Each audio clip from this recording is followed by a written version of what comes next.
បាទជម្រាបសួរបងប្អូនទាំងអស់គ្នាថ្ងៃដែរខ្ញុំមកចែកម្លែកជុំចែកទេប៉ុន្តែមកចែកម្លែកទៅនឹងវីដេអូ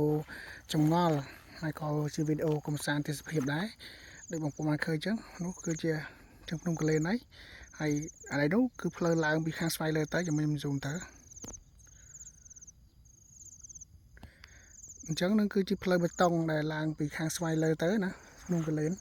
អញ្ចឹងចង្អល់ដែលខ្ញុំនិយាយនេះគឺតើទៅនឹងនេះស្រែមួយកន្លែងនេះគឺនៅលើទួលទេហើយគេជំវិញគឺគេព្រោះស្រូវដែរ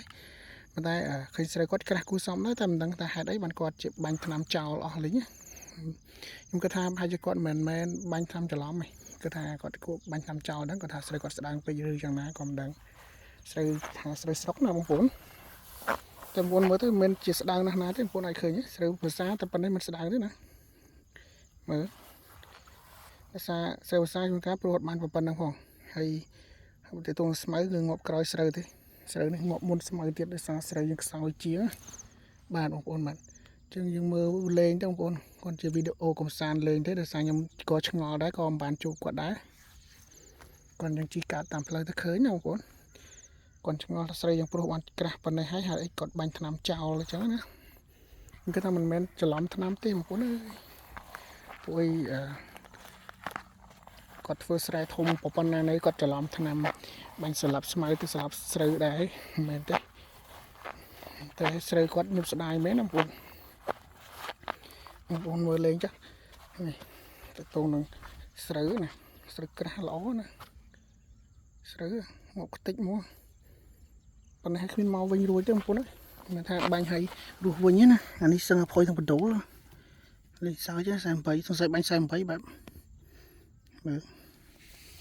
ស្រូវក្រាស់ណាស្មៅអត់សឹងមានផងហើយស្រូវទាំងអស់នោះអូខេស្រូវឡើងក្រាស់ខ្មឹកប៉ុន្តែមិនដឹងថាគាត់ហាត់អីគាត់បាញ់ចោលខ្ញុំមិនមែនថាវីដេអូចែកម្លែកអីទេណាកាលនេះគ្រាន់តែជាវីដេអូចម្ងល់ទាំងអស់គ្នាទាំងខ្ញុំទាំងបងប្អូនយើងចែកម្លែកឲ្យមើលទៅថាទុកជាវីដេអូកំសាន្តក៏បានដែរឆ្ងល់ទាំងអស់គ្នាហេតុអីបានគេបាញ់ចោល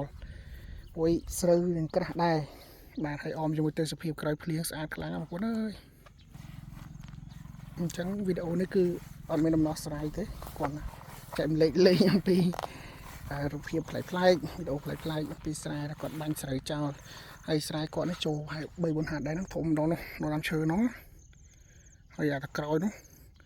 តក្រោយស្ងដល់នោះដាក់ដើមឈើទូចនោះ3 4 ហិកតាដែរបើគិតជាពូជមួយហិកតាហើយក៏200 គីឡូដែរ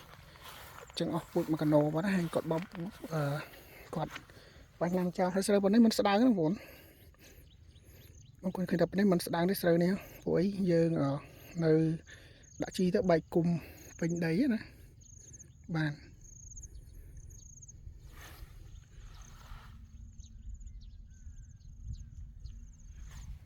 បងឃើញខ្ញុំមិនថតមកជ្រុងខ្ញុំដើរឡើងទៅលើនោះឲ្យមើលតិចទៀតលើដើរឡើងទៅលើឲ្យមើលតិចតាយើងឆ្ងល់ទាំងអស់គ្នាដែរខ្ញុំក៏ឆ្ងល់ដែរហេតុអីគេបាញ់ចោលឲ្យស្មៅចុះដល់ងាប់នេះឥឡូវនេះក៏មានស្រូវដែរមិនអត់ទេទួលនេះស្រូវរីស្រូវរីតែស្អីគាត់បាញ់ថ្នាំក៏ព្រោះសាមីបែបភាសាលើនេះដោះរៀងស្ដាងដែរហើយជាចឹងហ្នឹងបាទចឹងតពីហ្នឹងគឺយើងទៅមើលទេសភាពតិចទៅយើងឆ្ងល់ស្រូវឆ្ងល់មួយថ្ងៃខ្ញុំឆ្ងល់ទាំងទៅទាំងមកឆ្ងល់បងគេបាញ់ចោលបាទឥឡូវទៅមើលទេសភាពផ្លូវ